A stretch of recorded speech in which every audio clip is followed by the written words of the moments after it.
Wala na bang ibang magandang maibalita? Wala na bang, makatotohanang maibalita? Kaya pati ito mga ganito, eh, ginagawan niyo na lang ng istorya? Alam niyo DDS, 'no, ganito ang gawin ninyo. Tingnan niyo si ano, tingnan niyo itong, bata, yung may panawagan kay Pangulong Bongbong Marcos. I'm Mau.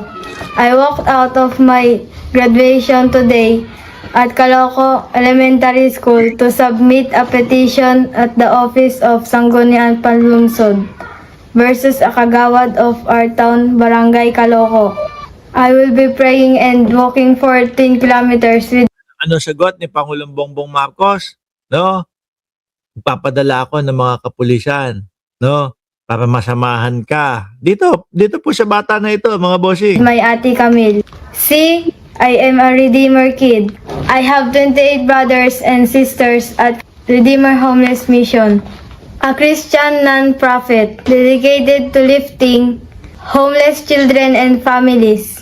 I have been here since the beginning of this mission in Manila at the Papuri Popsicle Shop in East Kasi yung kanila mga bossing, paulit-ulit na lang pong mga fake news, 'no?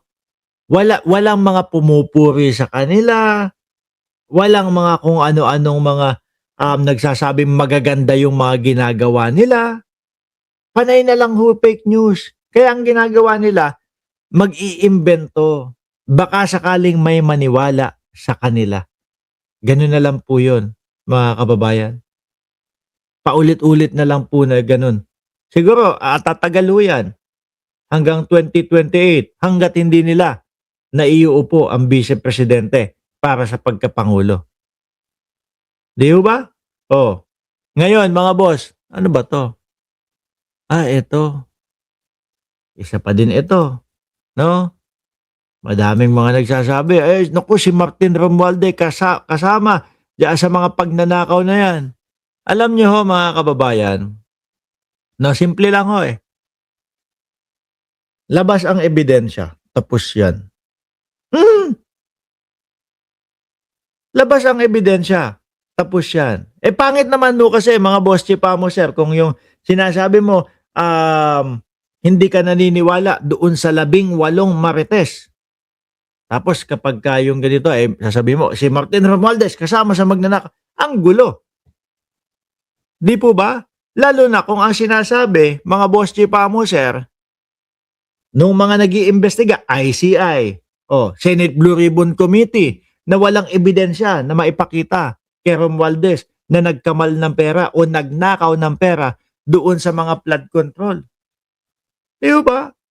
Hanggang ngayon po, wala pa din maipakita. Hanggang ngayon po, puro sinasabi na nagdala ng maleta, etc., sumamal ng pera, pero walang maipakitang ebidensya.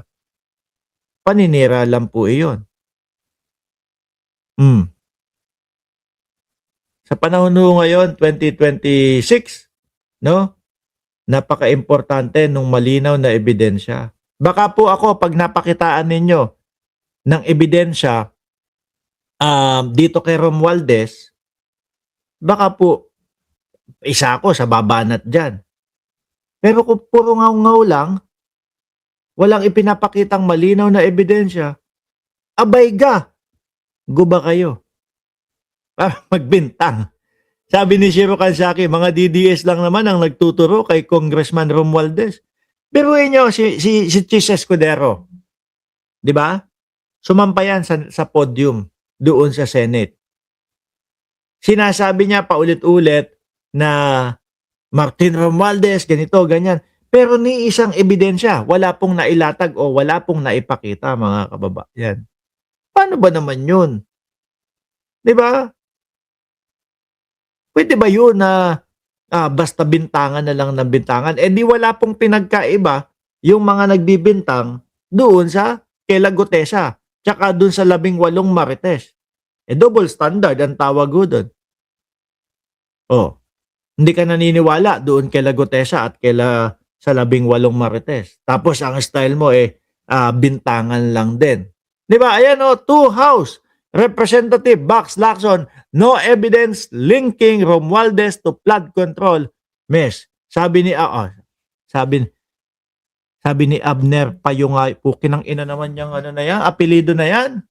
Diyos ko naman, kayong mga DDS, ang hihilig nyo mag-fake news. Baka naman pwede kapag pumasok kayo,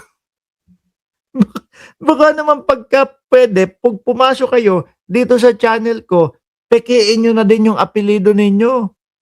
Anak ng putik naman yan, apelido, payungayong. Tapos sasabihin mo, bulag ka ba? Magkano bayad sa'yo? Sige nga, latagan mo ako ng ebidensya. Payong-ayong. Ano ipapakita mo sa akin na ebidensya? Eto na naman. Oh, nasa na naman yung putang inang mga maleta na yon. Eto na naman, yung mga mali-maleta na naman na kayo lang ang nakakaintindi. Kayo lang ang nakakaalam na kay Romualdez ito. Eto, payong-ayong. Putik na. Oh, yan ang sasabihin mong ebidensya. Baka pagka ikaw ang nagharap nito sa korte, isampal sa pagmumukha mo ito eh. Ay, inuubos mo oras ko.